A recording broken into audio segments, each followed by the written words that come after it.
Baik, karena ada permintaan berhubungan dengan masalah bahasan rukun Islam yang kedua, yaitu sholat, maka saya sudah bawakan bukunya. Buku ini berisikan tentang tata cara wudhu dan sholat. Namun sebelum kita bahas ini, saya perlu sampaikan satu-satunya ibadah yang diperintahkan oleh Allah Subhanahu wa taala kepada Nabi Muhammad SAW yang beliau harus berangkat ke langit menerimanya hanya sholat. Kalau yang lain bakti sama orang tua, jihad, baca Quran, ya, jenguk orang sakit, semuanya, zakat, haji dan umroh, itu Jibril yang datang dari langit membawa wahyu tersebut kepada beliau. Khusus masalah sholat karena besarnya kedudukannya sampai harus ada kejadian Isra dan Mi'raj, kejadian yang sangat besar dalam Islam dikenal. Dan ada surah Allah namakan dalam Al-Quran surah nomor 17, surah Isra, perjalanan malam. Dari Nabi SAW jalan waktu itu luar biasa dari Mekah ke Palestina. Waktu itu perjalanan 1 bulan. Karena belum ada transportasi kayak kita sekarang, jadi mereka naik kuda dan itu kuda tercepat. Baru bisa mencapai ke sana non-stop dipicu kudanya 1 bulan. Pergi 1 bulan pulang. Nabi Muhammad SAW melakukan dalam 1 malam, belum mi'raj ke langit. Makanya kejadiannya sangat unik pada saat itu. Jadi Nabi SAW melakukan perjalanan yang dahsyat itu, kemudian selepas subuh, beliau kembali ke Mekah lagi, duduk depan Ka'bah, lalu beliau sempat melongo-longo melihat ke depan Ka'bah, lewat tokoh Quraisy yang sangat membenci Islam, Abu Jahal. Lalu dia mengatakan, "Hai Muhammad, apa yang membuatmu seperti ini?" Maka kata Nabi SAW, semalam datang sosok malaikat bernama Jibril, yang membawa dengannya kuda bersayap bernama Burak, dan saya menungganginya, kemudian dimanapun matanya memandang, maka kakinya sudah di sana, lalu saya menempuh ke Masjid Aqsa. Kemudian saya mengimami, ya, saya mengikat tali kekangannya di tempat nabi-nabi mengikat tali kekangan, lalu saya mengimami ruh-ruh semua nabi-nabi untuk sholat. Kemudian saya pun mi'raj ke langit dari sana dan bertemu di langit pertama dengan nabi ini, langit kedua, kisah yang panjang sampai menerima perintah sholat, dan kemudian kembali lagi ke Masjid Aqsa, kembali lagi ke Mekah. Waktu itu kebetulan Bapak Ibu sekalian, Abu Jahal memang ingin mencari-cari kesalahan kaum muslimin. Maka dia pun akhirnya mengatakan, "Hai Muhammad, apakah kalau apakah kalau saya kumpulkan orang-orang Quraisy, kamu mau menceritakan ini?" Karena bagi dia ini cerita nggak masuk akal. Sebab dia sempat tanya Nabi Muhammad SAW, "Hai Muhammad, kau pergi ke Masjid Aqsa. Perjalanan yang kami tempuh dengan kecepatan kuda terbaik kami dan laki-laki terbaik kami dalam 1 bulan, pulang 1 bulan, dalam 1 malam." Maka kata Nabi Muhammad SAW, "Iya." Lalu dia bilang, "Apa kau ingin menceritakan kepada Quraisy kalau saya kumpulkan mereka ini?" Maka kata Nabi SAW, "Iya, karena memang ini harus diceritakan kepada manusia." Tapi bagi Abu Jahal ini kesempatan menjatuhkan Nabi SAW. Dikumpulkanlah masyarakat Mekah pada saat itu di satu bukit namanya Bukit Abi Kubais. Kalau tahu Safa dan Marwah, nah di sebelah Safa Marwah itu dulu ada bukit, sekarang sudah diratakan dengan tanah. Dulu ada bukit, itu tempat informasi masyarakat Mekah. Jadi kalau orang Mekah mau sampaikan sebuah informasi, naik ke situ, lalu dia kumpulin, teriak-teriak, nanti masyarakat Mekah kumpul, karena mereka belum punya pengeras suara, belum punya media kayak sekarang. Lalu kemudian disampaikanlah apa yang mau disampaikan. Jadi di Bukit Abi Kubais, Bapak Ibu sekalian, tidak boleh sembarangan orang naik. Harus orang yang diutus dan dipilih. Ya, kalau kita mungkin protokolnya ya. Maka Nabi SAW sama Abu Jahal naik ke situ, dan waktu dilihat ada orang di situ, maka masyarakat mereka kumpul, dan mereka kaget karena ini dua-dua tokoh Mekah. Nabi Muhammad SAW tokoh Mekah, Abu Jahal tokoh Mekah, tapi yang satu Muslim, yang satu kafir gitu. Maka mereka semua kumpul, lalu Abu Jahal teriak sambil mengatakan, "Hai Quraisy, dengarkanlah apa yang akan diceritakan oleh Muhammad." Maka Nabi Muhammad SAW ceritakan panjang lebar cerita-cerita yang unik. Datang burak, kuda bersayap, terbang ke Masjid Aqsa, dan seterusnya sampai pulang lagi ke Mekah. Waktu itu tujuannya agar masyarakat Mekah ragu dengan dakwah Nabi Muhammad SAW. Nah waktu itu subhanallah yang terjadi adalah betul-betul masyarakat mulai ragu. Termasuk orang-orang beriman sendiri, ada yang ragu, ya, ada yang sempat ragu. Maka Abu Jahal turun dari Bukit Abi Kubais sambil dengan bangganya dia mengatakan, "Sekarang agama Muhammad sudah habis." Ya, karena memang dia pikir orang akan tolak itu. Kejadian yang unik pada saat itu adalah, subhanallah, Abu Jahal mengatakan kepada teman-temannya orang Quraisy, tokoh-tokoh Quraisy, di sebuah tempat namanya Darun Nadwa, tempat mereka berkumpul. Ya, Darun Nadwa itu tempat mereka berkumpul. Maka pada saat itu Abu Jahal mengatakan, "Sungguh agamanya Muhammad sudah habis. Kata mereka, kenapa anda berkata seperti itu? Kata Abu Jahal, karena begini dan begitu. Diceritakanlah kembali kisah Isra Mi'raj dari awal oleh Abu Jahal kepada teman-temannya orang Quraisy. Padahal orang Quraisy belum tahu kisah itu. Kemudian setelah itu Abu Jahal mengatakan, tinggal ada satu orang saja yang kalau satu orang ini kita berhasil goyahkan imannya, kita akan habiskan agamanya Muhammad. Cari Abu Bakar. Nah mereka pun mencari Abu Bakar. Rupanya Abu Bakar lagi ada di kebunnya di luar kota Mekah. Abu Bakar ini terkenal sekali dengan keyakinannya, ya, dengan akidah. Kalau kita ya, keyakinan itu berarti akidahnya. Maka datanglah mereka ke kebunnya Abu Bakar, lalu kemudian Abu Jahal teriak-teriak sambil mengatakan, wahai Abu Bakar, keluarlah. Abu Bakar keluar. Abu Bakar heran melihat, kok di depan kebunnya ada orang-orang kafir Quraisy dan ada orang-orang Muslim. Ini pertama kali terjadi dalam sejarah Mekah, mereka berkumpul gitu, karena mereka mau dengar jawabannya Abu Bakar. Maka kemudian Abu Jahal mengatakan, hai Abu Bakar, sungguhnya teman Muhammad telah gila. Masa dia mengatakan begini dan begitu. Lalu Abu Jahal ini menceritakan tentang Isra Mi'raj yang terjadi pada Nabi SAW kepada Abu Bakar. Abu Bakar sendiri belum dengar dari Nabi SAW. Maka pada saat itu pun Abu Bakar sudah tahu kalau Abu Jahal ini mau menggoyahkan imannya. Maka dia pun mengucapkan kata-kata yang terukir dalam buku-buku sejarah Islam. Dia bilang, hai Quraisy, ketahuilah, kalau seandainya di depan mata saya ada tembok berwarna putih, terang, kemudian Muhammad mengatakan, tidak hai Abu Bakar, tembok itu hitam, maka saya akan katakan tembok itu hitam dan saya akan dustakan mata saya. Maksudnya saya sangat yakin dengan penyampainya, apapun kalian sampaikan tidak akan menggoyahkan iman saya. Maka dengan itu Abu Jahal terdiam, tidak bisa ngomong karena artinya dia mau goyahkan imannya Abu Bakar. Lalu kemudian Abu Bakar pun segera datangi Nabi SAW yang masih di Bukit Abi Kubais. Kemudian Abu Bakar dari jauh sambil teriak-teriak mengatakan begini, wahai Rasulullah, supaya orang lain dengar. Lalu kemudian orang semua pada balik ke arah Abu Bakar. Lalu Abu Bakar mengatakan sambil jalannya, Rasulullah, telah datang kepadaku Abu Jahal. Dan dia berkata bahwasanya telah datang kepada anda semalam malaikat Jibril membawa kuda bersayap namanya Burak.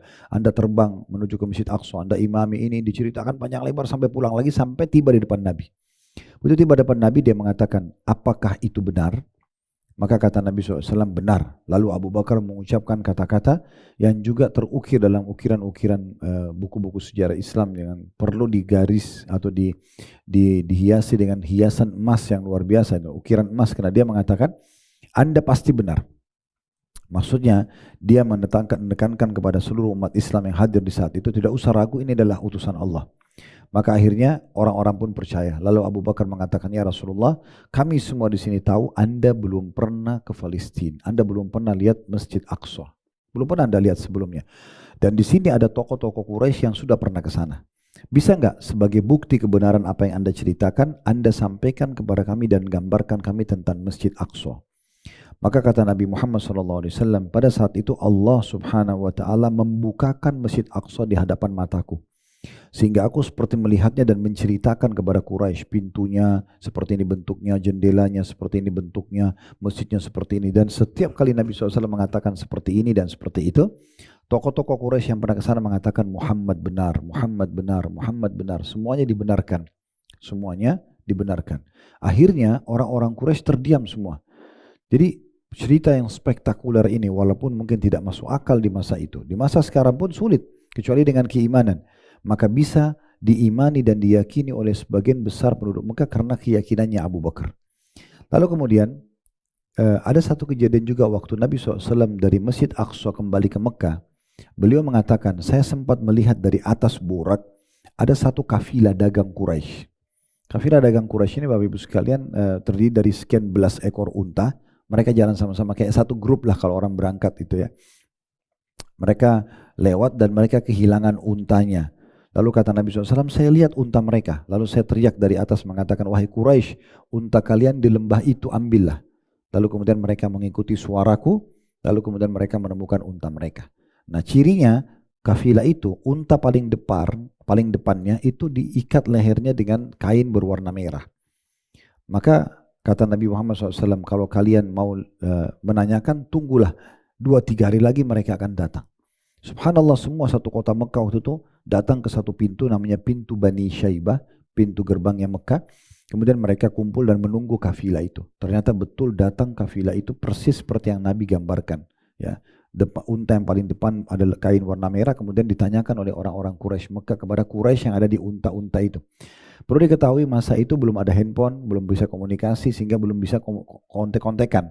Maka baru pertama kali ketemu. Maka orang-orang Quraisy Mekah mengatakan kepada orang-orang Quraisy yang ada di kafilah dagang tadi, wahai Quraisy, dikatakan begitu. Ya, kalian dari mana? Mereka bilang kami dari Palestina. Lalu kata orang-orang Quraisy di Mekah, apakah ada sesuatu yang terjadi di tengah jalan kalian waktu kalian sedang menuju ke sini? Kata mereka, iya. Kami kehilangan unta di tengah padang pasir dan kami dengarkan ada suara yang mengatakan, hai Quraisy, unta kalian di lembah itu, ambillah. Kami ikuti dan kami mendapatkannya. Maka tiba-tiba orang-orang Quraisy yang ada di kafilah ini bingung. Dari mana orang Mekah tahu ini? Sementara belum ada yang komunikasi, gak ada telepon, handphone bisa ngomong masa itu kan. Maka mereka balik bertanya kepada orang Quraisy di Mekah. Mereka mengatakan, dari mana kalian tahu informasi ini? Belum ada satu di antara orang kami yang masuk ke Mekah menyampaikan cerita ini. Maka mereka mengatakan dari Muhammad. Maka dengan itu Bapak Ibu sekalian, semua satu Mekah meyakini kebenaran kejadian Isra dan Mi'raj. Ini kenapa kita datangkan kisah ini, supaya Bapak Ibu tahu tentang kedudukan sholat itu. Jadi ini satu kejadian yang spektakuler luar biasa gitu. Dan sholat ini bukan baru untuk umat Islam. Semua umat-umat sebelum kita juga ada sholatnya. Cuma mungkin mereka berbeda dari sisi jumlah, berbeda dari sisi tata cara dan bacaannya. Tapi mereka juga sholat. Kalau pernah dengar ada hadis Bukhari, Nabi Sulaiman alaihissalam pernah beliau asyik bermain dengan kuda-kuda di kerajaannya sampai beliau lupa sholat asar. Beliau lupa sholat asar. Maka sebagai bentuk taubatnya kepada Allah SWT, beliau menyembelih kuda-kuda tersebut di jalan Allah, dibagikan dagingnya sebagai bentuk taubatnya. Nah itu berarti ada penyebutan tentang sholat asar. Ya. Jadi memang ada sholat-sholat yang dikerjakan oleh orang-orang sebelum kita. Cuma memang perbedaan mungkin di jumlah dan tata caranya. Ya. Karena pertama kali sholat diperintahkan Bapak Ibu sekalian itu 50 rakaat. 50 waktu malah. Ya. Dimana pada saat itu Nabi Muhammad SAW terima, pas turun langit ke-7 ketemu dengan Ibrahim AS, beliau tidak bicara apa-apa. Di langit ke-6 ketemu sama Musa AS. Dalam riwayat yang sahih dikatakan begitu. Lalu Nabi Musa bertanya, hai Muhammad, apa yang diperintahkan Tuhanmu untuk kaummu? Dia mengatakan 50 waktu sholat. Kata Nabi Musa, kaummu tidak akan mampu. Mintalah keringanan. Maka Nabi SAW kembali kepada Allah minta keringanan, diringankan 5 waktu. Jadi sisa 45 waktu. Kemudian lalu turun lagi, Musa tanya lagi, berapa 45? Kata beliau, masih susah, masih berat buat umatmu. Maka minta keringanan, minta lagi keringanan, dikurangi lagi 5. Terus begitu sampai sisa 5 waktu saja. Kita bisa bayangkan Bapak Ibu sekalian, kalau seandainya awal disyariatkan sholat 50 waktu sholat, itu mungkin per 10 menit azan dan iqamah. Itu mungkin kita tidak bisa aktivitas yang lain ya. Ini termasuk jasa Nabi Musa alaihissalam, akhirnya cuma 5 waktu. Dan itu pun ada jaraknya, subuh ke duhur, duhur ke asar, asar ke maghrib, maghrib ke isya. Dan kita tahu sholat ini sangat ringan. 5-10 menit maksimal. Kita sudah bisa menyelesaikan sholat tersebut. Dan dijadikan dia adalah tolok ukur dari semua jenis ibadah manusia. Kata Nabi SAW, awal amal dihisab hari kiamat adalah sholat. Kalau dia baik, beruntunglah orang tersebut. Riwayat lain akan membantu amal-amal lain. Kalau dia buruk, maka rugilah dia. Dalam riwayat lain akan mengganggu amal-amal lain. Jadi kalau kita betul-betul menjaga sholat kita, maka kita pasti akan mendapatkan semuanya kesempurnaan dari sisi yang lain, ibadah yang lain maksudnya. Dan saya sering sampaikan di pengajian Bapak Ibu sekalian tanpa menggurui, setiap muslim kalau ingin memperbaiki apapun mulai dari sholatnya. Sholat saja dan fokus kepada 3 hal, yaitu tepat waktunya, kemudian tepat gerakannya, dan tepat bacaannya. Maka kita akan maksimal dan sempurna mendapatkan ya pahala daripada sholat tersebut. Selanjutnya perlu kita fahami Bapak Ibu sekalian adalah sholat itu komunikasi antara seorang hamba dengan Tuhannya. Jadi Bapak Ibu seperti lagi absen ya. Kalau saya biasa bahasakan itu absensi kita ya. Jadi kalau kita bayangkan ini, kalau kita kerja di satu perusahaan, misalnya contoh saja, kemudian tiap hari kita dipanggil oleh owner perusahaan tersebut 5 kali dalam sehari. Dan dalam 5 kali itu selalu ditanya, kamu perlu apa? Ada masalah apa? Saya pecahkan semuanya, saya akan berikan semua. Kira-kira seperti apa keadaan staf itu? Pasti dia akan sangat merasa senang sekali, karena satu hari 5 kali dipanggil, 5 kali itu juga dipenuhi semua kebutuhannya. Ada kesalahannya diputihkan semua. Nah itu ibarat sholat. Karena kita seperti absen kepada Allah. Dan Nabi SAW mengatakan dalam hadis Bukhari Muslim, antara sholat dengan sholat setelahnya pembersihan dosa di antara keduanya. Jadi memang ini pembersihan dosa. Kita dari subuh ke duhur mungkin ada kesalahan-kesalahan yang kita lakukan. Di duhur dibersihkan lagi. Duhur ke asar lagi ada aktivitas, mungkin ada kesalahan juga dimaafkan lagi di asarnya. Begitu juga ke maghrib, begitu juga ke isya, begitu juga ke subuh lagi. Jadi dia memang ini adalah penentu daripada semua aktivitas kita. Dan ini pemenuhan kebutuhan luar biasa. Dan dijadikan antara azan dan iqamah waktu mustajab. Diterima semuanya. Bapak Ibu tinggal bahasakan saja. Mulai alhamdulillah wassalatu wassalamu ala rasulullah. Minta apa saja. Allah SWT akan berikan. Itu waktu mustajab. Kata Nabi SAW, doa antara azan dan iqamah, salat wajib, tidak akan ditolak. Dan dalam berdoa Bapak Ibu sekalian, kita memohon agar Allah Subhanahu wa taala mempertahankan nikmat itu jauh lebih afdal dibandingkan kita minta solusi dari permasalahan kita. Jadi tidak ada alasan untuk tidak berdoa. Misalnya kita lagi sehat, kita lagi melimpah harta, kita lagi segala macam lah lagi ada. Ini justru puncaknya harus berdoa. Karena berdoa di saat itu justru paling afdal. Ya, karena kita memohon agar dipertahankan kesehatan, agar dipertahankan kebahagiaan, agar dipertahankan harta. Ini justru puncaknya doa. Itu lebih afdal dibandingkan nanti ada masalah sakit baru minta kesembuhan. Lagi bangkrut, lagi minta supaya dilepaskan dari terlilit utang misalnya. Itu ini lebih afdal yang awalnya. Ini sering kami bahasakan kepada jemaah haji, jemaah umrah yang pergi bersama kami. Bapak Ibu sekalian, jangan merasa karena lagi melimpah nikmat lalu tidak butuh doa. Tidak, justru kita butuh doa. Dan kata Nabi SAW, kenali Tuhanmu di saat kamu lagi lapang, maka dia akan kenali kamu di saat kamu lagi sulit. Jadi sebenarnya kata kunci diterimanya doa pada saat kita lagi sulit, justru di saat kita sehat kita harus lebih banyak berdoa kepada Allah Subhanahu wa taala. Dan doa itu semuanya berkumpul dalam masalah sholat. Ya, di sholat itu semuanya doa, dari doa iftitah sampai doa terakhir salam, gitu kan. Semuanya berisikan doa-doa. Jadi ini absensi. Jangan pernah terbebani dengan sholat tersebut, ya, karena sholat ini sebenarnya kebaikan buat kita. Karena Allah akan penuhi kebutuhan kita, kita akan mendapatkan keselamatan di akhirat, dan segala macam hal terbuka kebaikannya dengan menjaga sholat tersebut. Ini poin tentang masalah sholat. Nah, kalau ibadah-ibadah dalam Islam, ini poin selanjutnya Bapak Ibu sekalian. Kalau Bapak Ibu ingin rajin mengerjakan sebuah ibadah, apa saja, maka coba cari tahu janji Allah di ibadah itu. Bahasa agama kita fadilah, keutamaan. Garis bawahi tidak ada satupun ibadah dalam Islam kecuali punya keutamaan. Jadi Bapak Ibu punya hak dalam Islam bertanya begini, saya kalau sholat dapat apa? Saya kalau puasa dapat apa? Saya kalau haji dapat apa? Saya kalau sedekah dapat apa? Bakti orang tua dapat apa? Saya kalau jujur dapat apa? Memang ada, namanya fadilah. Ya. Jadi ada, tidak ada satupun ibadah yang tidak ada janjinya. Dan kita tinggal ibadah mengejar itu. Nah termasuk sholat, ya. Sholat ini punya keutamaan-keutamaan. Nah ini perlu Bapak Ibu fahami baik-baik supaya kita selalu bisa konsisten untuk menjaganya karena kita tahu ada sesuatu yang kita dapatkan di situ. Nah, di antaranya adalah tadi hadis yang sudah saya sebutkan, awal amal dihisab hari kiamat adalah sholat. Kalau dia baik, dia lolos dalam timbangan, maka akan membantu yang lain. Kalau dia buruk, maka akan mengganggu yang lain. Berarti memang kita harus menjaga dia. Sebab kalau kita jaga dia, amal yang lain bisa terbantukan. Hal yang kedua adalah kita sudah tahu hadis Nabi SAW juga mungkin kalau pernah dengar ya. Al-ahdul ladhi bainu bainu tarkus salah faman taraka faqad kafar. Perbedaan dasar antara kita dengan orang-orang non-muslim adalah sholat. Sampai meninggalkannya dia telah kufur. Jadi memang tidak boleh orang sengaja meninggalkan. Satu sisi kita dapat keutamaan, sisi lain kalau kita tinggalkan malah berdosa. Jadi kita tidak boleh meninggalkannya. Belum lagi hadis Nabi SAW, sholat itu akan membersihkan semua kesalahan kita.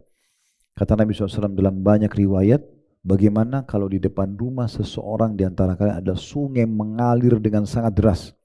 Dia mandi sehari 5 kali. Apakah masih ada tersisa kotoran di badannya? Maka para sahabat mengatakan tentu tidak ada ya Rasulullah. Mandi di sungai yang airnya deras sehari 5 kali, gak akan ada kotoran di badan.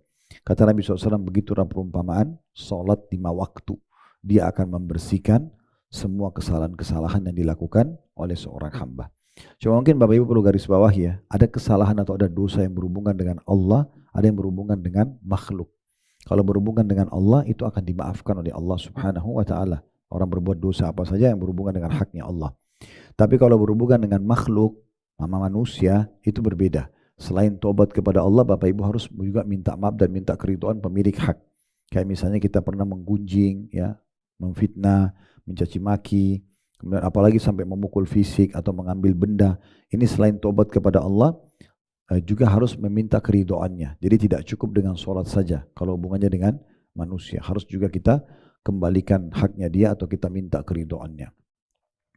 Nah ini jadi keutamanya cukup banyak ya. Kalau sholat itu banyak sekali keutamanya. Dan Nabi SAW pada saat ditanya, amal apa yang paling Allah cintai, yang paling afdal? Kata Nabi SAW, sholat di awal waktunya. Selalu sholat, tadinya ke sholat. Dan dikatakan juga dalam riwayat sahih, Nabi SAW kalau sedang menghadapi masalah apapun, beliau segera menuju ke sholat. Segera menuju ke sholat. Ya. Sama manusia Bapak Ibu sekalian, kita boleh konsultasi. Tapi kita bukan curhat dengan manusia.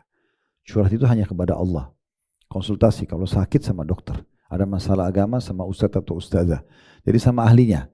Masalah bangunan sama arsitekturnya misalnya. Atau arsiteknya. Misal contoh ya. Masalah desainnya sama desain interiornya dan seterusnya. Seperti itulah. Jadi kita konsultasi saja. Ini bagaimana, ini seperti apa. Tapi kalau curhat, tuangkan semua. Luapkan semua dan kita berharap solusinya hanya kepada Allah Subhanahu wa taala. Itu yang disebutkan kalau Nabi SAW hadapi masalah apapun, beliau langsung segera mengerjakan sholat. Wudu, sholat 2 rakaat lalu minta jalan keluar dari Allah Subhanahu wa taala. Itu yang benar, ya, itu yang benar. Kalau pernah dengar nama ini alhamdulillah, kalau tidak pernah dengar ada seorang ulama di Mekah namanya Sufyan Ats-Tsauri rahimahullah. Ini ulama besar sekali di Mekah, muridnya Abdullah bin Umar radhiyallahu anhum ajma'in. Ini muridnya seorang sahabat yang mulia. Beliau itu dikatakan kalau sedang ada masalah, beliau sujud depan Ka'bah, tidak angkat kepalanya kecuali sudah tuangkan semua kepada Tuhannya. Karena Bapak Ibu garis bawahi dalam akidah Islam, kalau kita sedang memiliki nikmat, ya maka yang ciptakan kita Allah, yang ciptakan nikmat itu Allah, yang bisa pertahankan hanya Allah. Dan juga bisa menambahnya hanya Allah. Kalau kita sedang ada ujian, yang ciptakan kita Allah, yang ciptakan ujian itu Allah, yang bisa mengangkatnya atau bahkan memberatkannya adalah hanya Allah. Oleh karena itu seorang mukmin harus faham masalah ini. Dan sholat adalah salah satu kendaraan utama untuk itu. Komunikasi dengan Tuhan kita, Allah Subhanahu wa taala. Coba dengarkan hadis ini. Kata Nabi SAW, kalau seorang hamba dalam sholat, dalam hadis sahih, dia membaca Al-Fatihah. Alhamdulillahi Rabbil Alamin. Artinya segala puji dan puja bagi Allah Tuhan alam semesta. Kata Nabi Muhammad SAW di saat itu Allah Azza wa Jalla langsung meresponnya sambil mengatakan hamadani abdi. Hambaku telah memujiku. Jadi ini komunikasinya langsung ya, walaupun kita tidak dengar suara Allah Subhanahu wa taala. Kemudian kalau kita mengatakan Ar-Rahman Ar-Rahim, wahai Zat yang Maha Pengasih dan Maha Penyayang. Kata Nabi SAW, Allah berfirman, Asna alayya abdi, hambaku memuja-mujiku ya. Kemudian kalau kita mengatakan Maliki Yaumiddin, Tuhan atau penguasa hari kiamat nanti, Allah mengatakan Majadani abdi, hambaku telah meletakkan aku atau memposisikan pada posisi yang sebenarnya. Iyyaka na'budu wa iyyaka nasta'in. Hanya kepadamu kami minta tolong dan hanya kepadamu kami menyembah, hanya kepadamu kami minta tolong. Kata Allah Nabi SAW, Allah berfirman, Hadza li wa li abdi. Ini milikku dan milik hambaku. Jadi kalau Bapak bilang iyyaka na'budu, hanya kepadamu kami menyembah, itu Allah bilang ini untukku. Sembahan hanya untukku, tunduk dan patuh hanya kepada Allah. Wa iyyaka nasta'in. Dan hanya kepadamu kami meminta pertolongan, kata Allah, Hadza li abdi. Ini milik hambaku. Boleh dia minta tolong. Ihdinas siratal mustaqim, tunjukkanlah kami jalan yang lurus, siratal ladzina an'amta alaihim, jalan yang telah engkau berikan nikmat kepada mereka, ghairil maghdubi alaihim, bukan orang yang engkau murkahi. Kata Ibnu Abbas adalah kaum Yahudi, karena mereka tahu kebenaran tapi mereka tidak mau ikuti. Waladhdallin, dan bukan orang-orang yang sesat. Kata Ibnu Abbas radhiyallahu anhu adalah orang-orang Nasrani, karena mereka mau menyebarkan agama mereka sambil mengatakan Allah punya anak, tapi itu keliru.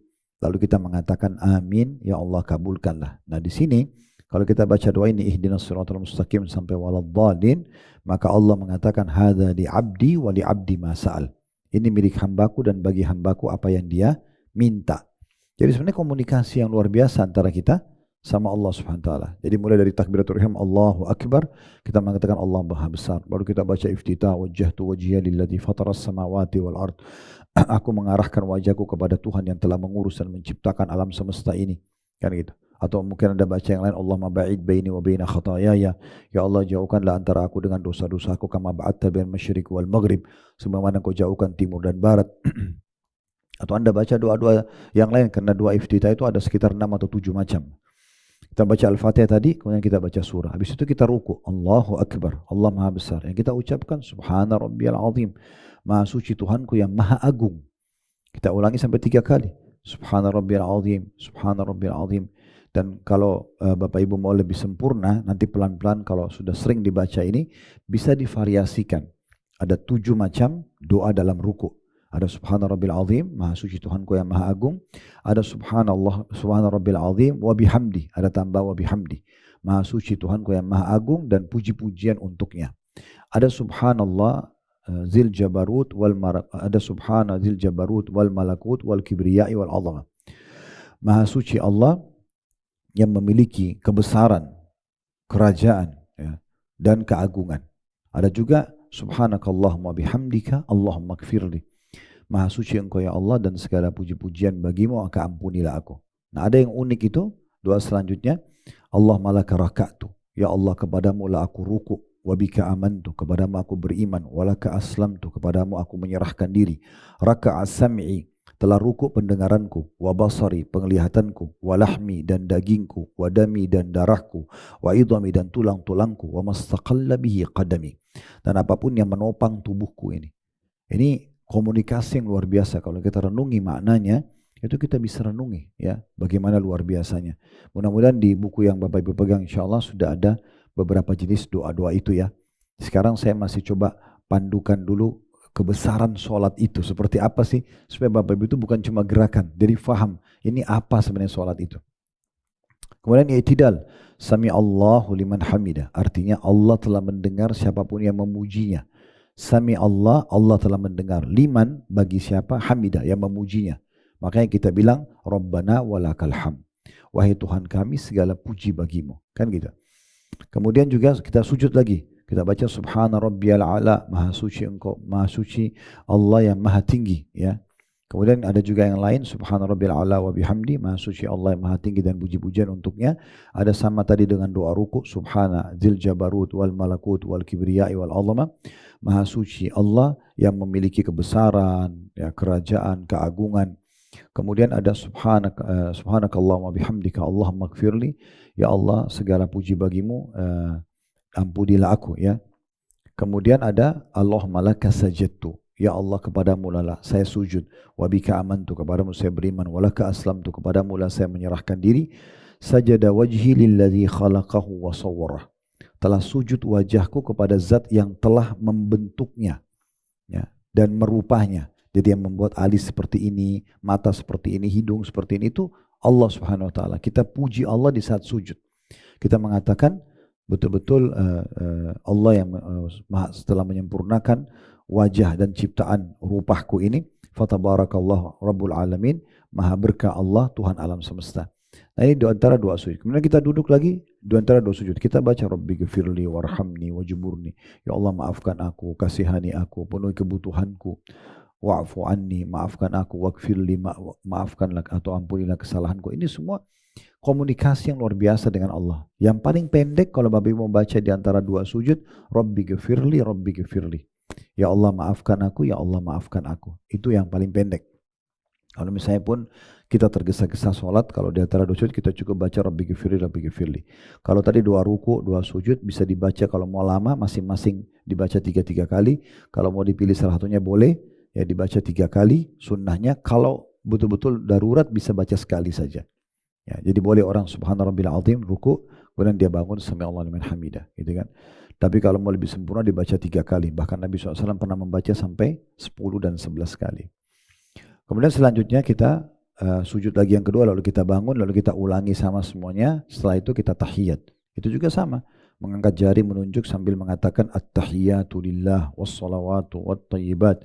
Ya, kata sambutan yang terbaik, ya, yang mulia, yang sempurna untuk Allah Tuhan alam semesta. At-tahiyatu wassalawatu wattayyibat. Assalamu alayka ayuhan nabi wa rahmatullahi wa barakatuh.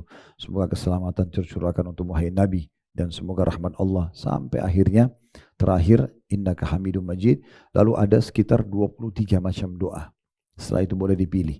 Di antaranya Allahumma inni a'udzubika min azabi jahannam, ya Allah selamatkanku dari siksa api neraka, wa min adzabil kubur, dan siksa kubur, wa min fitnatil mahya wal mamat, dan selamatkanku dari fitnah kehidupan dan fitnah kematian, maksudnya pelanggaran-pelanggaran agama, wa min fitnatil masih dajjal, dan juga keburukan dajjal atau kejahatan masih dajjal. Lalu kita salam, Assalamualaikum warahmatullahi kanan dan kiri. Ini memang kita salam kepada malaikat di kiri kanan kita. Nah inilah sholat Bapak Ibu sekalian. Jadi rangkaiannya sangat agung. Sayang sekali kalau hanya dilakukan gerakan saja tanpa memahami tentang makna-makna dan kandungannya. Nah dalam buku kita ini Bapak Ibu sekalian ada dua hal yang difokus. Karena dua hal ini satu rangkaian dalam sholat, yaitu masalah wudhu dan masalah sholatnya. Ya. Cuma kelebihannya kalau buku ini memang disebutkan selain panduannya juga gambar, ada gambarnya. Jadi untuk menyempurnakan menyempurnakan tata cara, ya. Karena cukup banyak kami adakan pelatihan-pelatihan tentang masalah sholat, ternyata banyak sekali di antara muslimin dan muslimat yang masih keliru. Padahal ini sayang sekali, ya, sayang sekali kalau mereka salah. Bisa dilihat di halaman 3, kalau kita mulai dari sifat wudhunya Nabi, ya, wudhu ini termasuk aktivitas yang sangat dianjurkan, ya, baik Bapak Ibu mau sholat atau tidak mau sholat. Baik mau sholat atau tidak mau sholat, semuanya dianjurkan berwudhu. Seperti wudhu kalau mau tidur, ya. Kemudian wudhu juga pada saat setiap batal, ya, wudhu dalam kondisi kita emosi, semua itu ada anjurannya, ya. Tapi kalau wudhu itu sunnahnya intinya kita niat dalam hati karena Allah dan baca basmalah. Selalu mulai dengan bismillah. Dan disebutkan dalam hadis la wudu'a liman lam yadhkur ismallahi alaih. Tidak sempurna wudhu seseorang kalau dia tidak menyebutkan bismillah. Dan usahakan Bapak Ibu bersuara.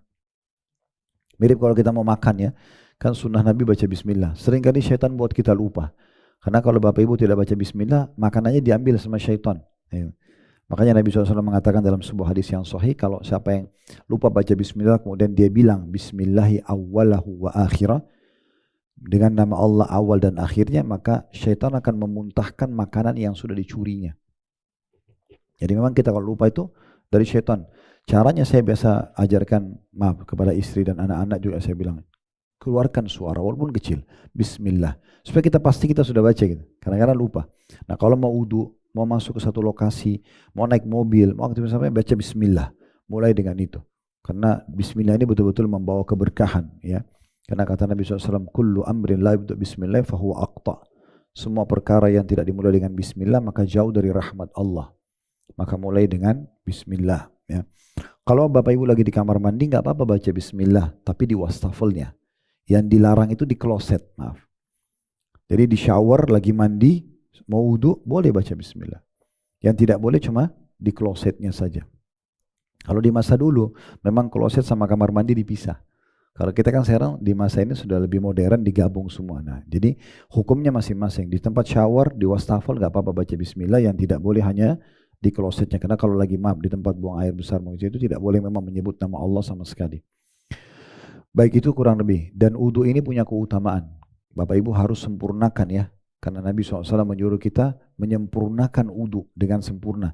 Betul-betul harus benar gerakannya dan harus mengenai batas minimal. Ya, jadi kayak misalnya telapak tangan ini minimal. Dia kalau naik sedikit aja, berarti wudhunya nggak sah, sholatnya nggak sah. Maka harus hati-hati. Oleh karena itu sunnahnya, kalau Bapak Ibu misalnya pergelangan tangan ini minimal, sunnahnya melebihkan. Siku ini minimal, dilebihkan. Mata kaki minimal, dilebihkan. Nah, dilebihkan ke atas. Kata Nabi SAW dalam sebuah hadis yang sahih, perhiasan seorang mukmin pada hari kiamat akan memenuhi tempat-tempat wudhunya. Dalam riwayat lain, cahayanya akan mengenai tempat-tempat wudhunya. Dan siapa yang bisa memanjangkan, panjangkanlah. Lebihkan maksudnya. Ya, lebihkan. Makanya Abu Hurairah radhiyallahu anhu pernah wudhu, Bapak Ibu sekalian, sambil jubah beliau digulung. Karena tangannya kayak baju ihram, ya. Itu digulung sampai ke pundak beliau, lalu beliau wudhu. Waktu siku ini sampai ke lengannya. Lalu ada yang lihat lalu mengatakan, wudhu apa ini wahai Abu Hurairah, sahabat Nabi? Maka beliau mengatakan, saya mendengarkan Nabi SAW bersabda, sungguh perhiasan orang mukmin akan memenuhi semua tempat yang tersentuh air wudhunya. Jadi lebih baik kita lebihkan daripada pas-pasan. Dan betul-betul diberikan haknya. Telapak tangan itu betul-betul semuanya sama selat-selatin jari-jari. Ini minimal pergelangan 1. Kemudian baru yang kedua. Kemudian baru yang ketiga. Jadi tidak tergesa-gesa. Itu yang dinamakan dengan menyempurnakan wudhu. Kalau Bapak Ibu sempurnakan, wudhunya sah, berpahala, sholatnya juga jadi sah. Karena berhubungan sekali antara wudhu sama sholat. Dan juga Kalau wudhunya benar akan menggugurkan dosa-dosa. Sebagaimana kata Nabi SAW, tidak ada seorang muslim yang berwudhu dengan sempurna, kecuali pada saat dia membasuh tangannya akan berguguran dosa-dosa tangannya. Kalau dia kumur-kumur gugur dosa dari mulutnya. Kalau dia membasuh wajahnya gugur dari matanya. Kalau dia membasuh kepala dari kepala, kalau kaki dari kakinya. Jadi memang ini fungsinya besar sekali. Dan kata Nabi SAW, saya ingin sekali bertemu dengan saudara-saudara saya. Kata para sahabat, ya Rasulullah, kami saudara-saudara Anda. Kata Nabi SAW, bukan, kalian sahabat-sahabatku. Saudara-saudaraku yang akan datang sepeninggalku nanti. Lalu kata para sahabat, ya Rasulullah, bagaimana Anda mengenal mereka? Kata Nabi Muhammad SAW, nanti dari tempat uduk mereka di mahsyar itu akan keluar cahaya yang terang. Bukankah seorang pemilik kuda yang memiliki kuda banyak, tapi ada di antara kuda itu di bagian bulu, bagian dahinya dan keempat kakinya berbulu putih, bisa dibedakan dengan kuda-kuda lain? Nah begitu juga umatku nanti akan datang pada hari kiamat. Jadi mulai dari sini. Nah di halaman 4-nya itu diperlihatkan tentang tata caranya.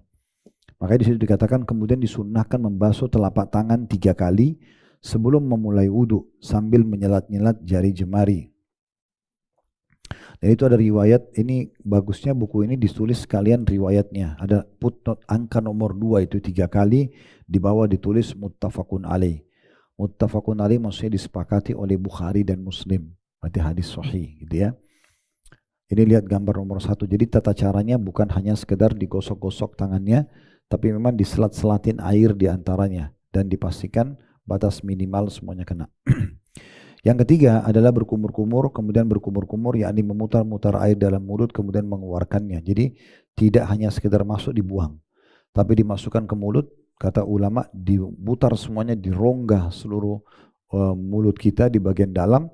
Dan kalau ada yang bisa memasukkan jari telunjuknya di antara gusi, gigi, itu sangat bagus ya. Jadi dia menyempurnakan. Nanti akan jatuh dosa-dosa yang ada dari mulut tersebut. Yang keempat istinsyak dan istinsar. Istinsyak artinya memasukkan, menghirup air di hidung. Hirup air. Jadi Bapak Ibu ambil 1 cakup air di telapak tangan. Kalau sudah kumur-kumur tadi, kalau mau kumur-kumur sama mau cuci hidung. Ini 1 kali ya. Setelah cuci telapak tangan 3 kali, ambil air 1 cakup di telapak tangan kanan, setengahnya dikumur-kumur, setengahnya dihirup. Dihirup di hidung. Kecuali lagi puasa. Ya, kalau lagi puasa maka dianjurkan untuk kata Nabi SAW, kalau kalian istinsyak atau menghirup air di hidung, hiruplah kecuali kalian sedang puasa, khawatir masuk ke tenggorokan. Nah setelah itu istinsar. Istinsar itu Bapak Ibu sekalian mengeluarkan dengan tangan kiri dari hidungnya. Jadi caranya sekali lagi 1 cakup air dari keran kita ambil, setengahnya dimasuk ke mulut, kumur-kumur terus, jangan berhenti kumur-kumurnya. Lalu dihirup air di hidung sambil tetap kumur-kumur. Lalu dikeluarkan dengan tangan kiri yang dari hidung dengan kuat, baru yang hasil kumur-kumur mulutnya dibuang. Itu 1 kali. Kemudian 2 kali, semuanya 3 kali, seperti itulah. Dan ini digambarkan di situ, ada gambar nomor 3 sama ada gambar nomor 4. Jadi memasukkan air dengan telapak tangan ke mulut sebagian dan sebagian dihirup. Kemudian gambar nomor 4 itu istinsarnya, maksudnya dikeluarkan dengan tangan kiri. Selanjutnya, jadi kalau Bapak Ibu mau lihat di halaman 6 itu ada hadisnya ya, bersengatanlah ya, atau semangatlah, lakukan dengan kuat dalam istinsyak, menghirup air di hidung jika engkau sedang puasa. Sebagian ulama ada mengatakan ini terapi flu ya. Jadi kalau lagi flu, hidungnya lagi buntu, coba istinsyak. Masukkan air dengan kuat, hirup lalu dibuang dengan kuat, itu subhanallah cepat sekali ya memperbaiki hidung yang buntu. Yang kelima, membasuh wajah, dan itu dikasih titik-titik di situ supaya jelas wajahnya yang mana. Dari tumbuhnya rambut di atas sampai ke dagu dan dari kuping kanan ke kuping kiri. Dan ini harus semuanya terkena ya. Kemudian selanjutnya kalau di gambar nomor 7 itu 5 sama 6 wajah. Gambar nomor 7 ini khusus bagi orang yang punya jenggot ya, mungkin dia menyelat-nyelatkan air di jenggotnya, itu termasuk sunnah Nabi alaihi salatu wassalam. Kemudian yang keenam itu membasuh tangan sampai siku. Jadi bisa 2 cara. Cara yang pertama gambar nomor 8. Jadi Bapak Ibu ambil keran air dari telapak tangan depan ke siku. Ditarik ke bawah, dipastikan sikunya kesentuh, kemudian baru diputar ke atas. Ya. Atau dari atas, kerannya dibiarin jalan ngalir ke bawah, baru ditarik lagi ke bawah. Jadi dari bawah ke atas. Ya. Jadi sekali lagi bisa dari sini kita tarik, tapi pastikan ini siku kena, ini siku bagian soalnya. Kalau ini sedikit tidak kena bisa nggak sah, wudunya nggak sah sholatnya. Kemudian baru diputar ke atas. Ini satu, terus dua, kemudian baru tiga. Atau sebaliknya, kalau mau dari sini bisa air kerannya jalan, ditarik dari sini ke depan, terus diputar, tetap diputar ke bawah. Satu, dua, dan tiga. Itu digambarkan di poin nomor 8 dan poin nomor 9. Kemudian poin nomor 7,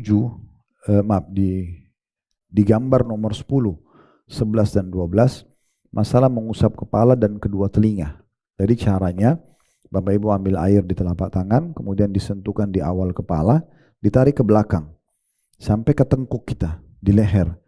Kemudian ditarik lagi ke depan, setelah itu jari telunjuk masuk ke dalam kuping, dan ibu jari mutar di belakang. Ini sekali saja. Semua anggota tubuh 3 kali kecuali kepala. Bagi perempuan yang rambutnya panjang, ditarik dari depan ke belakang, pas sampai di leher ditepuk-tepuk saja ke atas. Sampai ke depan, baru kemudian jari telunjuk masuk ke dalam kuping, yang ibu jarinya mutar kayak lagi mijet kupingnya. Nah ini sekali saja. Jadi sebenarnya dengan ini berarti daerah tengkuk atau leher sudah kena. Ya. Itulah gambar 10, 11, dan 12. Kemudian selanjutnya, gambar 13 itu menggambarkan tentang masalah bagaimana kuping. Tadi ya saya bilang diputar kupingnya atau diputar ibu jari di belakang kuping. Kemudian gambar 14 dan gambar 15 ini bagaimana membasuh kaki. Jadi minimalnya telapak kaki ya, dan dianjurkan lebihkan dari mata kaki itu. Dan itu ada gambar 14 membasuh telapak kaki, yang 15 selat-selatin jari. Ini bahkan kalau seingat saya Imam Malik rahimahullah, beliau mewajibkan itu, Bapak Ibu sekalian. Jadi kalau lagi wudu, jari tangan masuk ke jari-jari kaki. Dikhawatirkan nanti ada selatan lipatan-lipatan yang tidak kena air. Itu bisa tidak sah wudunya. Nah ini gambaran tentang masalah tata caranya. Di halaman 11 ada di poin 9, itu tentang masalah membaca doa. Jadi setelah wudu, kita baca doa ini. Asyhadu an la ilaha illallah wahdahu la syarikalah wa asyhadu anna Muhammadan abduhu wa rasuluh. Allahumma ja'alni minat tawwabin wa ja'alni minal mutatahhirin. Artinya aku bersaksi bahwasanya tidak ada Tuhan yang berhak disembah kecuali Allah, dan tidak ada sekutu baginya, dan aku bersaksi bahwasanya Muhammad adalah hamba juga utusannya. Lalu ya Allah, jadikanlah aku termasuk orang-orang yang taubat, dan jadikan pula aku termasuk orang-orang yang membersihkan diri atau bersuci. Jadi Bapak Ibu baca 2 kalimat syahadat, asyhadu an la ilaha illallah wahdahu la syarikalah, asyhadu anna Muhammadan abduhu wa rasuluh, lalu tambah Allahumma ja'alni minat tawwabin, ya Allah jadikanlah aku orang yang selalu bertaubat, wa ja'alni minal mutatahhirin, jadikan aku orang yang selalu bersuci, gitu. Kemudian poin nomor 10-nya, wudu dikerjakan secara tertib dari mulai telapak tangan tadi, kumur-kumur, hidung, wajah, tangan sampai siku, kepala, baru kaki. Kemudian ada sunnah-sunnah wudu. Yang pertama bersiwak atau sikat gigi. Ya ini unik ya dalam Islam. Mungkin kalau Bapak Ibu saya tanya berapa kali sikat gigi sehari, mungkin yang paling bersih mungkin 3-4 kali sehari ya. Dalam Islam itu berulang-ulang kita disuruh sikat gigi. Bisa belasan bahkan puluhan kali. Karena Nabi SAW mengatakan dalam hadis ada di halaman 13 itu ya. Seandainya aku tidak khawatir memberatkan umatku, niscaya aku perintahkan mereka bersiwak atau menyikat gigi setiap kali mau wudu. Jadi kalau sholat 5 waktu saja, kita mau wudhu 5 kali bersiwak. Ya. Belum sholat sunnah, gitu kan. Belum sholat malam, belum sholat duha, belum sholat wudhu dan seterusnya.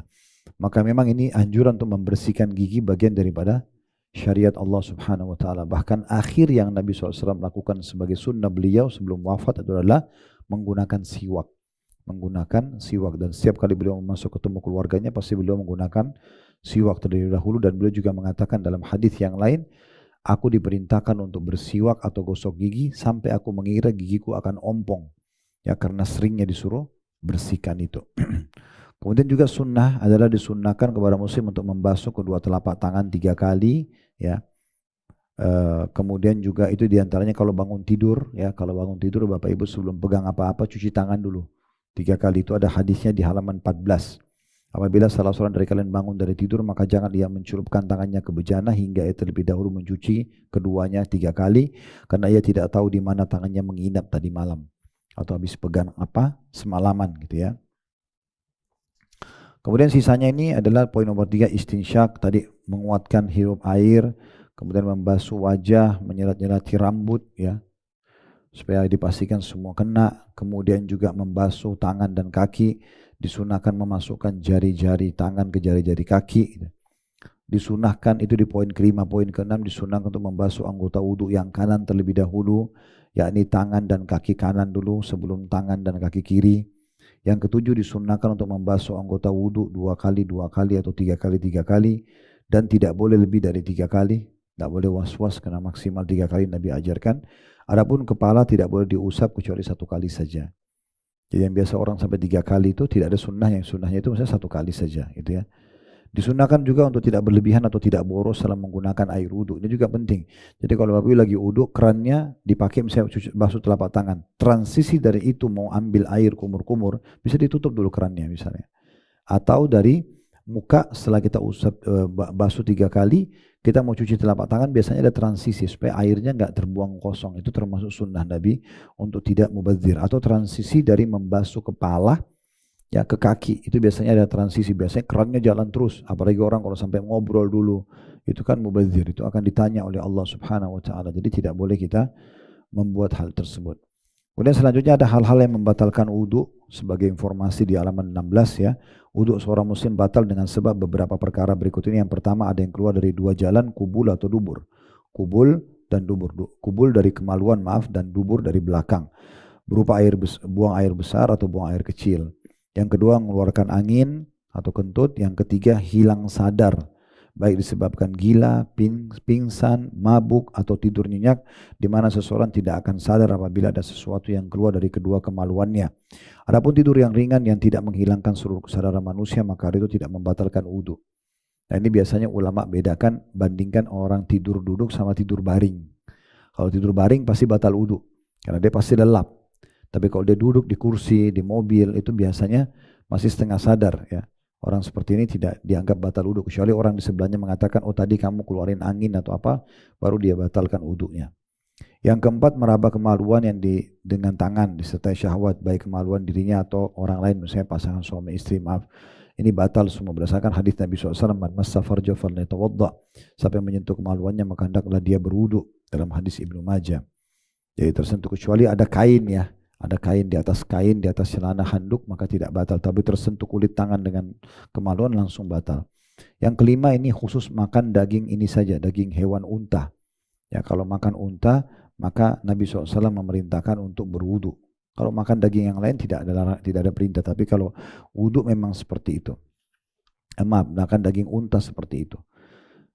Selanjutnya hal-hal yang diharamkan. Ya, ini di halaman 18. Di situ ada, apabila seorang muslim berhadas, yakni tidak dalam keadaan mempunyai wudhu, maka diharamkan kepadanya beberapa hal. Yang pertama, memegang mushaf. Ini pendapat jumhur ulama. Jadi kalau Bapak Ibu mau ngaji, kalau mushaf itu maksudnya fisik Quran, Bapak Ibu sekalian, fisik. Ini semua utuh Al-Quran, 30 juz misalnya. Kalau aplikasi di handphone tidak dianggap mushaf, karena itu handphone. Ya. Jadi Al-Quran itu tidak boleh disentuh secara fisik, yang kertasnya itu kalau dia ya, tidak dalam keadaan wudhu. Tapi kalau di handphone tidak masalah. Kemudian yang kedua, sholat. Tidak boleh sholat dalam kondisi tidak wudhu. Ya. Termasuk kalau Bapak Ibu lagi sholat 1 rakaat, baru ingat, oh saya tadi batal wudhu. Itu harus segera diberhentikan. Tidak boleh dilanjutin. Keluar wudhu, kemudian kembali mengerjakan sholat. Karena kata Nabi SAW, Allah tidak menerima sholat seseorang yang tanpa bersuci. Itu ada footnote nomor 24 di bawah, di halaman 19, HR atau hadis riwayat Muslim. Yang ketiga, seseorang yang berhadas dibolehkan sujud tilawah ya, dan sujud syukur, karena keduanya bukan sholat, namun yang lebih utama adalah berwudu terlebih dahulu sebelum melakukan keduanya. Sujud tilawah itu Bapak Ibu sekalian, sujud kalau baca ayat ada kata-kata sujudnya ya, seperti misalnya wasjud waqtarib ya, itu disebutkan dalam Al-Quran misalnya. Pokoknya biasanya kalau Quran kita sekarang sudah ada digaris bawahi atau ada kayak gambar kubah kecil biasanya itu ya. Itu ada kata-kata sujud, kita sunnahnya sujud, namanya sujud tilawah. Kata Nabi SAW, kalau seorang anak Adam sujud kepada Allah pada saat sedang membaca ayat seperti ini, maka syaitan di sebelahnya sambil menangis berkata, dia telah diperintahkan sujud maka dia sujud, aku diperintahkan baginya surga, dan aku diperintahkan sujud, aku tidak mau sujud, maka bagiku neraka. Maka kita di sini berbeda sama syaitan, kita sunnahnya sujud. Kalau tapi sujud tilawah tidak harus dalam kondisi wudu. Misalnya Bapak Ibu lagi putar tilawah di TV di rumah, lewatlah ayat tentang sujud, kita mau sunnahnya sujud, kita sujud. Yang penting tertutup aurat, biar tidak wudu boleh. Sama sujud syukur. Setiap terima berita baik, kita boleh sunnahnya sujud syukur. Nabi Muhammad SAW itu kalau disampaikan berita baik apapun, beliau langsung hadap kiblat, langsung sujud saja. Ya, tanpa ada takbir, tanpa apa, tinggal sujud saja sebagai niat syukur kepada Allah. Dalam sujud kita bilang alhamdulillah, bersyukur kepada Allah. Yang keempat, ini tidak boleh tawaf. Ini juga khusus di Ka'bah tanpa wudu. Ya, jadi orang kalau batal wudu harus dia wudu lagi baru kembali mengerjakan tawaf. Karena kata Nabi SAW, at-tawafu bil baiti sholah. Tawaf di Baitullah itu termasuk sholat. Hadis nomor 25 di bawah, riwayat Tirmidzi. Ya. Juga Rasulullah SAW berwudu sebelum tawaf. Nah, dengan ini kita sudah selesaikan bab wudu ya, satu bab. Tapi itu ada peringatan penting. Sebelum wudu, seorang muslim tidak disyaratkan untuk membasuh kemaluan terlebih dahulu, karena membasuh kemaluan itu baik kemaluan maupun dubur hanya diperintahkan setelah buang air besar atau buang air kecil. Adapun ketika hendak wudu maka tidak termasuk dalam perintah tersebut, wallahu alam. Jadi maksudnya tidak perlu cebok dulu baru wudu. Padahal sebenarnya kita tidak buang air kecil, tidak buang air besar ya. Seperti itulah. Nah, ini berhubungan dengan masalah wudunya sendiri. Nah, setelahnya ini adalah masuk ke masalah sholat ya. Di halaman 25 di situ sholat yang pertama bersuci. Nah, ini tadi masalah wudu. Kemudian yang kedua ada sutra. Nah, sutra ini penting diperhatikan. Sutra itu maksudnya adalah pembatas. Jadi antara Bapak Ibu dengan tempat sujudnya. Kayak misalnya saya mau sujud di sini. Nah, di sini di depan ini saya taruh sesuatu. Namanya sutra. Tembok kah, tas kah, kotak apalah gitu ya. Pot, bunga. Pokoknya jangan biarkan kosong depan kita. Ya, makanya biasa kalau lihat di masjid ada orang yang kalau paham ini dia cari tiang. Dia sholat di sebelah tiang. Kalau sholat sendiri ya, kalau sholat berjamaah yang jadi sutrahnya imamnya. Makanya biasa di masjid itu imam ada mihrabnya kan. Nah, itu sutrahnya maksudnya. Itu dianjurkan punya sutra. Kemudian juga yang ketiga perlu diperhatikan kalau sholat berjamaah meluruskan saf. Meluruskan saf ya. Jadi safnya diluruskan.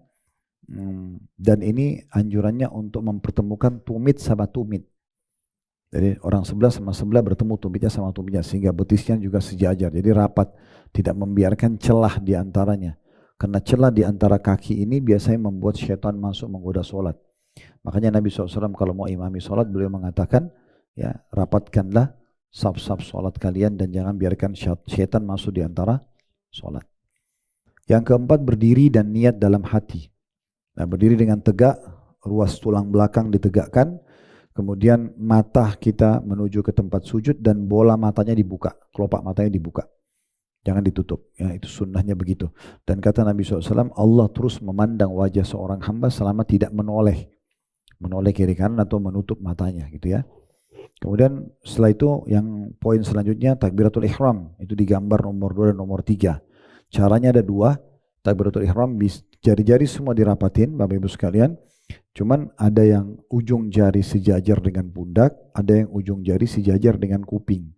Jadi bisa begini atau bisa naik sedikit. Cuma jari-jarinya rapat, jangan direnggangin. Itu makanya dilihatin gambar situ dia sebenarnya rapat jari-jarinya. Gambar yang lebih tepat seharusnya dia agak maju sedikit ya, seperti ini. Sambil mata kita dibuka tempat sujud kemudian atau naik sedikit. Sambil kita mengatakan Allahu Akbar yang sudah ma'ruf tentunya yang masyhur. Kemudian di halaman 28 di gambar 4 sama gambar 5 ini cara meletakkannya di dada. Jadi bisa mempertemukan punggung dalam kanan dengan punggung luar kiri seperti ini. Atau mempertemukan antara pergelangan kanan dengan pergelangan kiri seperti ini. Lalu diletakkan di awal dada. Nah, ini termasuk sunnah Nabi SAW. Itu ada di gambar 4 dan gambar 5. Nah, jadi ini yang lebih tepat ya. Kalau ada orang meletakkan di bawah pusarnya, ada orang taruh di samping lambungnya, ini belum pernah disebutkan dalam riwayat. Dan Bapak Ibu bisa lihat sendiri perbandingannya ya.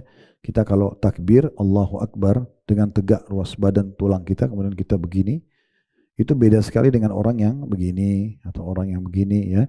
Itu berbeda sekali memang karena tata caranya sesuai dengan sunnah Nabi alaihi salatu wassalam. Setelahnya ada poin doa iftitah, ini mungkin nanti dengan beragam macamnya ya. Nanti ini bisa dipelajari pelan-pelan ya. Kalau mau ditambah bacaan-bacaan iftitahnya itu dari halaman 29 sampai halaman 32. Setelah itu yang selanjutnya baca isti'adzah. A'udzubillahi minasyaitonirrajim. Ini kalau Bapak Ibu ya pas mau baca Al-Fatihah. Jadi setelah baca iftitah kita baca a'udzubillahi minasyaitonirrajim, baru bismillahirrahmanirrahim, baru baca Al-Fatihah. Tapi a'udzubillahi minasyaitonirrajim cuma di rakaat pertama ya. Rakaat kedua, rakaat ketiga, rakaat keempat kalau duhur atau asar tidak perlu baca a'udzubillahi minasyaitonirrajim, langsung baca bismillah saja Al-Fatihah. Tapi a'udzubillah ini di rakaat pertama saja. Kemudian baca basmalah, setelahnya baca Al-Fatihah gitu kan. Ini di halaman 33, 34, ini mungkin sudah kita tahu semua tentang baca Al-Fatihah. Kemudian di halaman 35 jangan lupa mengucapkan amin kalau imam mengatakan waladhdallin. Nah, kalau kita sholat sir, sholat kecilin suara, duhur, asar, ya, itu kan sholat sir namanya, sholat kecilin suara. Ini bukan sholat hilangkan suara ya. Jadi jangan baca dalam hati, tapi tetap kita kecilin suara, baca. Kita sendiri yang dengar. Bismillahirrahmanirrahim, alhamdulillahirrahmanirrahim. Kita yang baca. Jangan dihilangkan. Dihilangkan ini kita bisa menghayal kemana-mana nanti. Maka kita malah ditunggangi oleh syaitan untuk tidak khusyuk. Jadi tetap kita baca, namanya sholat sir, kecilin suara. Kalau sholat subuh, maghrib, isya, sholat jahar, kerasin suara. Nah ini perbedaannya keras dan pelannya gitu ya. Maka kalau imamnya baca sholat jahar, kerasin suara, kita juga bilang aminnya kerasin suara. Kalau imamnya kecilin suara, kita membaca sesuai dengan bacaan kita. Berarti kita juga kecilin suara.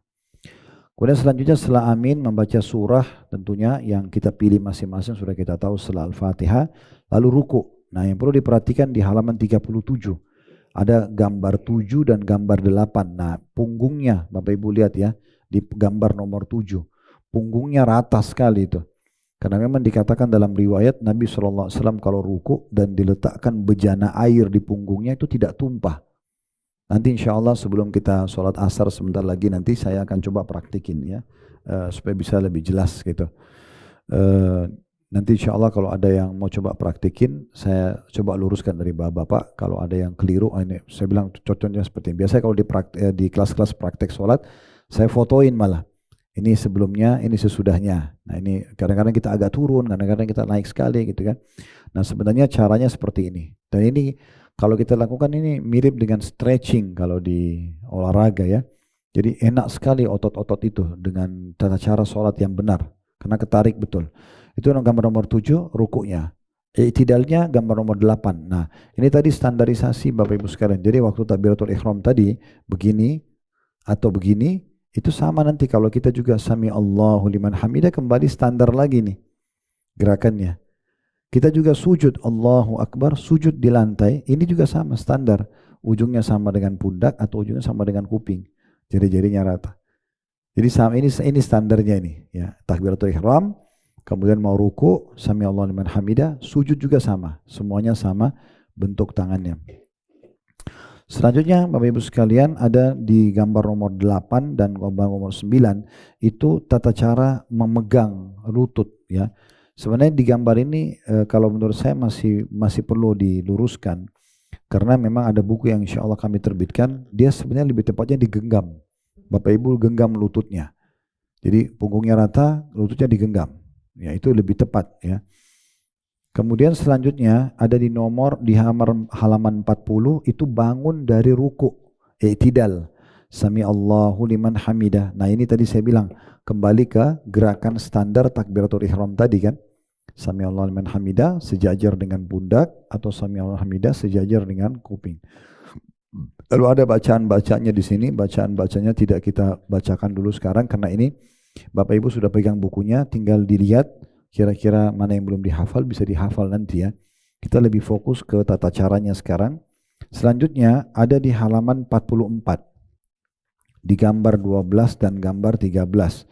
Itu cara orang kalau i'tidal. Sami Allahu liman hamidah. Ada dua cara. Bapak Ibu bisa turunkan tangan ke samping. Seperti biasa orang buat sami Allahu liman hamidah, tangannya ke samping. Bisa juga sami Allahu liman hamidah kembali ke dada.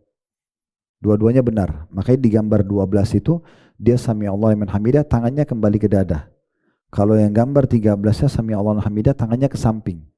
Ini kenapa Bapak Ibu sekalian ada dua cara begini? Karena disebutkan dalam riwayat Nabi SAW itu kalau bangun dari sujudnya, ya, maka tubuh beliau atau anggota tubuh beliau kembali seperti semula. Nah, seperti semula ini apakah sebelum takbiratul ihram atau sudah takbiratul ihram? Kalau sudah sebelum takbiratul ihram, tangannya ke samping. Setelah takbiratul ihram, tangannya ke dada. Makanya dua-duanya dibenarkan. Selanjutnya di halaman 45 gambar 15 dan gambar 14 dan 15 itu tata cara sujud, turun sujud. Bisa dua cara. Bisa di gambar 14 itu kalau lutut dulu baru tangan. Kalau gambar 15 tangan dulu baru lutut. Dua-duanya dibolehkan kalau kita mau turun sujud. Gambar 16 dan gambar 17 tata cara sujud ini tolong diperhatikan baik-baik. Nabi SAW mengatakan aku diperintahkan sujud dengan 7 anggota badan. Dahi dan hidung 1, 2 telapak tangan, 2 lutut dan 2 kaki. Nah, dan caranya bisa diperhatikan secara detail ya.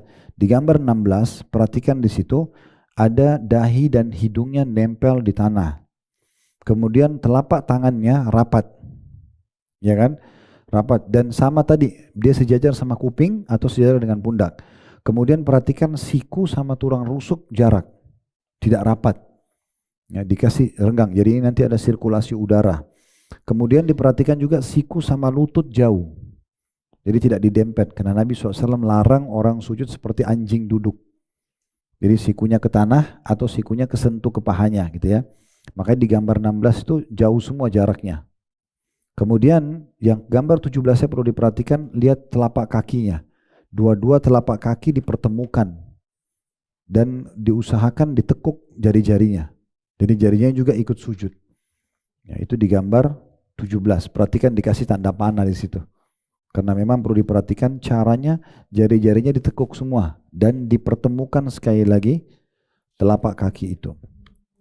Nah, di gambar di halaman 48 ada gambar 18, ini cara sujud yang salah. Ya bisa dilihat di situ ya. Jadi sikunya kesentuh tanah, sikunya kesentuh paha gitu kan. Terlalu dekat antara lambung sama pahanya. Ini semua membuat orang tidak betah kalau sujud. Karena tidak sesuai dengan sunnah Nabi SAW. Baik, kita tutup dengan ini Bapak Ibu sekalian, setelah ini insya Allah kita sholat dulu. Itu duduk di antara dua sujud. Ya. Ini bisa diperhatikan namanya duduk iftirash. Jadi antara sujud satu sama sujud kedua ada gambar 19 ya. Di situ kita lihat telapak kaki kiri didudukin, telapak kaki kanan berdiri. Ya, itu namanya duduk iftirash. Ini dilakukan di antara dua sujud dan juga di tahiyat pertama ya. Kalau gambar 20 ini gambar tampak dari depan. Ya, tampak dari depan. Di gambar 21 ini salah satu cara duduk yang dibolehkan, namanya duduk ik'a. Jadi dua telapak kaki berdiri, kita duduk di atasnya. Ini juga dibolehkan, tetapi yang lebih sesuai dengan sunnah yang gambar nomor 19 tadi. Telapak kaki kiri kita dudukin. Tentu di antaranya itu semua ada doa-doa yang dianjurkan baca ya. Ini tidak kita bacakan sekarang. Kemudian ada gambar 23 dan gambar 24 itu di halaman 53 cara Bapak Ibu berdiri dari rakaat 1 ke rakaat 2. Caranya adalah bisa kita menopang di gambar 22 kita menopang telapak tangan kita ke paha lalu didorong ke atas. Kemudian cara yang kedua adalah kita mengepal kedua kepalan tangan, ditekan di depan lalu didorong tubuh kita ke atas. Nanti insya Allah sebentar sebelum sholat, mungkin 2-3 menit saya akan praktikin insya Allah. Kemudian yang terakhir Bapak Ibu sekalian di halaman 55 itu cara tahiyat di gambar 24 dan gambar 25. Jadi caranya ibu jari kita dipertemukan sama jari tengah, dibuat lingkaran begini, baru diletakkan di atas paha. Ya. Jadi bukan digenggam ya, tapi ini cuma dipertemukan antara ibu jari sama jari tengah, dibuat lingkaran begini, kemudian jari telunjuknya naik. Itu di gambar 24. Gambar 25 cara duduknya. Nah, tentu di sini Bapak Ibu sekalian ada doa-doanya ya. Doa tahiyat ini nanti dibaca aja ya. Bukunya sudah ada alhamdulillah. Ini tinggal dibaca nanti. Ada gambar 26, 27 dan 28. Nah, itu bisa dilihat cara telunjuknya. Jadi yang benar ibu jari kita sama jari tengah ini di ujung paha. Ya, jadi kalau ini adalah paha, maka dia di sini ditaruhnya. Jangan di depan sekali, jangan juga terlalu di belakang ya. Jadi pas di ujung begini. Kemudian itu ada gambar 28, mata kita kalau tahiyat ke telunjuk kita. Mata kita ditelunjuk. Ini semua ada dalilnya ya. Semua ini ada, setiap poin itu ada disebutkan footnote-nya dan dalil-dalil semuanya. Gitu ya. Dalil-dalil semuanya. Nah kemudian ada, kita pindah ke gambar ke 29 dan gambar 30, itu di halaman 60 Bapak Ibu sekalian. Di halaman 60 itu tata cara duduk yang kedua, namanya tawarruk. Ya, tawarruk itu berarti bokong kita yang duduk di tanah. Nah, itu biasa kita pakai di tahiyat terakhir ya. Jadi ini tata cara duduknya tawarruk, dan ini saya yakin tidak asing lagi buat kita ya. Kemudian di situ ada doa-doa yang kita dianjurkan baca sebelum salam. Kemudian terakhir di gambar 31 dan 32 itu di halaman 64. Itu ya tata cara salam. Jadi caranya salamnya itu Bapak Ibu duduk, setelah selesai baca semua doa tahiyat, kemudian jari telunjuknya ditutup, lalu balik ke sebelah kanan dulu sampai terasa urat leher kita sebelah kiri ketarik. Jadi seakan-akan kita memperlihatkan pipi kita ke makmum di belakang. Assalamualaikum warahmatullah, kita tarik. Jadi bukan cuma noleh. Jadi Nabi SAW itu dikatakan kalau salam itu sampai putih pipi beliau terlihat oleh makmum di belakang. Jadi beliau balik ke kanan sampai terasa, ditahan sebentar ini, kemudian setelah itu baru balik lagi ke sebelah kiri. Assalamualaikum warahmatullah, baru kita selesai. Ya, jadi tidak usah mengusap wajah, karena memang sunnah Nabi SAW sampai situ selesai. Nah terakhir saya juga tambahkan Bapak Ibu sekalian tentang masalah sholat ini. Habis ini kalau bisa kita break sholat, pertanyaan kalau ada mungkin selepas sholat mungkin ya, karena sudah masuk waktu asar. Jadi Bapak Ibu punya juga opsi, kalau mau melakukan sholat, bisa bacaan dulu baru gerakan, atau bisa gerakan dulu baru bacaan. Contoh, misalnya kalau gerakan dulu baru bacaan ya, Allahu Akbar. Atau kita bacaan dulu, Allahu Akbar baru tangannya. Kalau yang saya sarankan, gerakan dulu baru bacaan. Jadi taruh dulu tangannya di dada, Allahu Akbar. Mau ruku juga sama. Ruku dulu, baru Allahu Akbar. Bangun, Sami Allahu liman hamidah. Nah gitu. Terutama kalau jadi imam. Kalau jadi imam itu penting sekali supaya makmumnya tidak mendahului dia. Ya, karena ada larangan makmum mendahului imam. Nah itu penting untuk digarisbawahi. Allahu a'lam. Baik, ini bahasanya insyaallah kita break sholat. Semoga bermanfaat. Subhanakallahumma bihamdika asyhadu an la ilaha illa anta astaghfiruka wa atubu ilaik. Wassalamualaikum warahmatullahi wabarakatuh.